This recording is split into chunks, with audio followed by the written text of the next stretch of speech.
नमस्कार। आज हम एक बहुत ही दिलचस्प और पुरानी कहानी पर बात करने जा रहे हैं। हाँ, विनायक जी और बहू की कथा बहुत सुनी है बचपन में। बिल्कुल।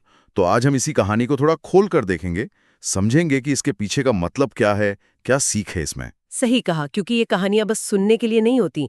इनमें अक्सर जिंदगी के आस्था के गहरे सबक छुपे होते हैं, हर किसी के लिए। हाँ, तो कहानी शुरू होती है एक गांव से। एक सास और बहू हैं। और जैसा कि पुरानी कहानियों में अक्सर होता है, सास थोड़ी सख्त है। थोड़ी नहीं, काफी। वो अपनी बहू को खाने को रोटी तक नहीं देती थी, सोचिए। ओ, तो बेचारी बहू का गुजारा कैसे होता था? यही तो कहानी का खास हिस्सा है। वो रोज घर से चुपके से थोड़ा आटा लेती थी, अच्छा। फिर पास में नदी बहती थी, वहां से पानी ले लेती, और बाजार में पंसारी की दुकान से बस 1 पैसे का घी और 1 पैसे का गुड़। हम्म। तो आटा, पानी, घी, गुड़, फिर रोटी कैसे बनाती थी? घर में तो बना नहीं सकती थी। यही बात एकदम अनोखी हो जाती है। वो जाती थी शमशान घाट। क्या शमशान? हाँ, और वहां किसी जलती हुई चिता की आग पर वो अपनी रोटी सेकती थी। है? चिता की आग पर? ये तो बहुत ही अजीब है। भक्ति का ये रूप। है ना? फिर वो उस रोटी का चूरमा बनाती, और पास में ही एक मंदिर था विनायकी का, गणेश जी का। अच्छा। वहां जाकर भगवान को भोग लगाती, और फिर खुद वो प्रसाद खा लेती। और ये रोज होता था। बाप रे, ये तो कमाल की लगन है। इतनी मुश्किल में, और वो भी शमशान की आग से बना भोग। ये उसकी बेबसी भी दिखाता है, और साथ ही क्या गजब की भक्ति है। बिल्कुल, कोई सोच भी नहीं सकता ऐसा। हाँ, ये दिखाता है कि भक्ति शायद जगह या साधन की मोहताज नहीं होती, मन सच्चा होना चाहिए। सही कहा। अच्छा, तो ये सब चल रहा था रोज की तरह। फिर एक दिन मंदिर में कुछ अजीब हुआ। क्या हुआ? जो विनायक जी की मूर्ति थी ना, अच्छा। उन्होंने अपनी एक उंगली अपने मुंह में डाल ली, ऐसे जैसे कुछ सोच रहे हों या हैरान हों। ओहो, भगवान ने प्रतिक्रिया दी। शायद बहू की इस अनोखी भक्ति को देखकर वो भी चकित रह गए होंगे। हाँ, शायद यही बात होगी। अब गांव के लोग दर्शन करने आए, उन्होंने देखा कि अरे, विनायक जी के मुंह में उंगली। तो सब डर गए होंगे। बुरी तरह। सबने सोचा ये तो बड़ा अपशकुन है, पता नहीं क्या आफत आने वाली है गांव पर। स्वाभाविक है। फौरन पंचायत बुलाई गई। बड़े बड़े पंडित, ज्ञानी सब जमा हुए, और ऐलान हुआ कि भाई, जो कोई विनायक जी के मुंह से ये उंगली निकलवा देगा, उसे इनाम दिया जाएगा। कोशिशें हुई होंगी फिर तो। बहुत। सबने अपने अपने तरीके आजमाए, पूजा पाठ, मंत्र, सब कुछ। पर मजाल है जो उंगली टस से मस हुई हो। अक्सर ऐसा ही होता है, हम बाहरी उपायों में लग जाते हैं। तभी वो बहू भी वहां पहुंची।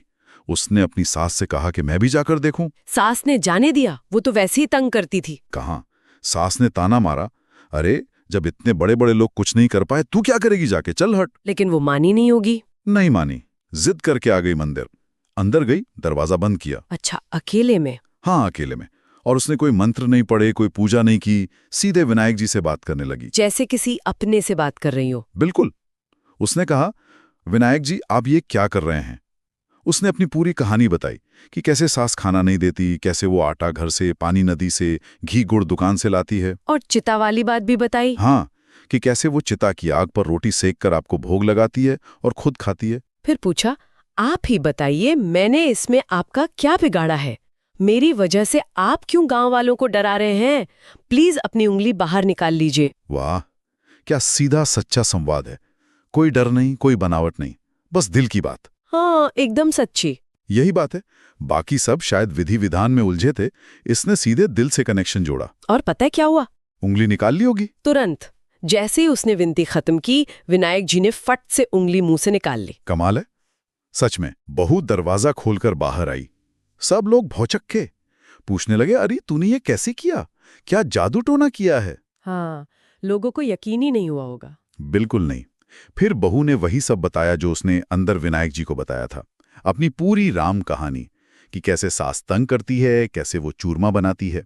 और शायद इसी अजीब भक्ति से भगवान हैरान थे। तो कहानी की सीट बिल्कुल साफ है यहाँ पर। हाँ, क्या लगती है आपको मुख्य सीख? देखिए, पहली बात तो ये कि ईमानदारी और सच्ची भक्ति, चाहे वो कितनी भी अजीब लगे जमाने को, उसकी कद्र होती है।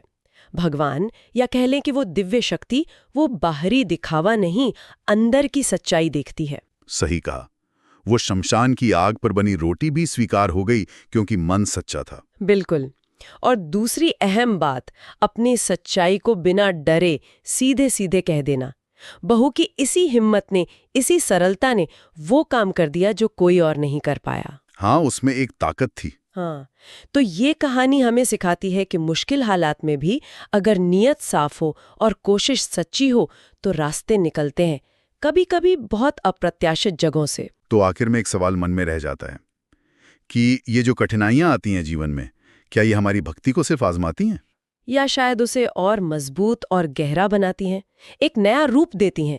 ये सोचने वाली बात है। बिल्कुल, सोचने वाली बात है।